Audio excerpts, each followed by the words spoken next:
So, what are we doing today? Well, it's the middle of baling season, and what do you do when your John Deere Baler breaks? Well, you scurry around and find a quick solution that may not cost you too much money. It's right in the middle of the season and everybody's hopping, trying to get their equipment fixed and running so that we can bale and make hay. This is an example of a non-serviceable cylinder that's on a baler, a John Deere baler, note the grain.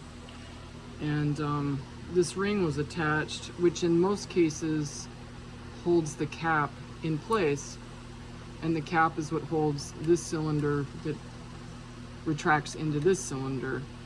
But this particular one, that's not the case.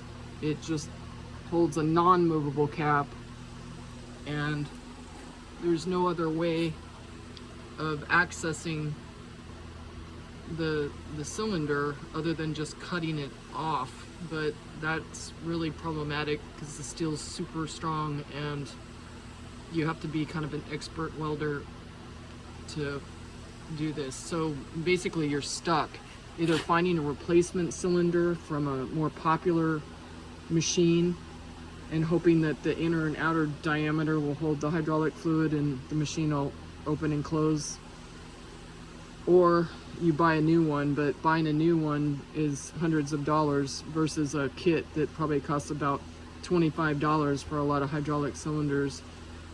So when you're buying farming equipment, you might want to look at some of the consumable items that break, like hoses and cylinders, and figure out your annual cost that adds to working that machinery, because it adds up.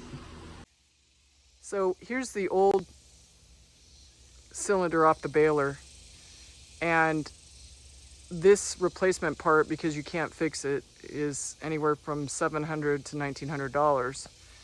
So the workaround is to find a cylinder that's cheaper that will hold the same volume capacity, so the hydraulics will work at the same time and lift the back of the baler up and release the bale. So this model is a 458, and a 435 has a cylinder that can replace this and work with the old cylinder on one side and the new cylinder on the other.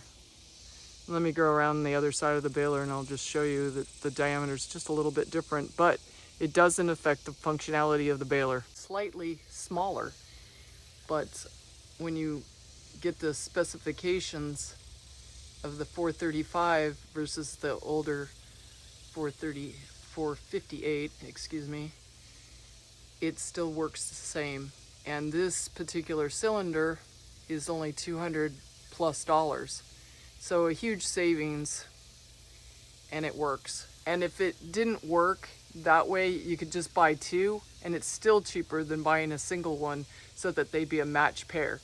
But right now, the old cylinder and the new cylinder work in unison to open the back of the baler. So problem solved with a lot of research. So for those of you that have a 458 and want a cheaper solution than buying a brand new $600 to $1,900 cylinder, there you go. So anyway, the baler's fixed, and that's what we're doing today.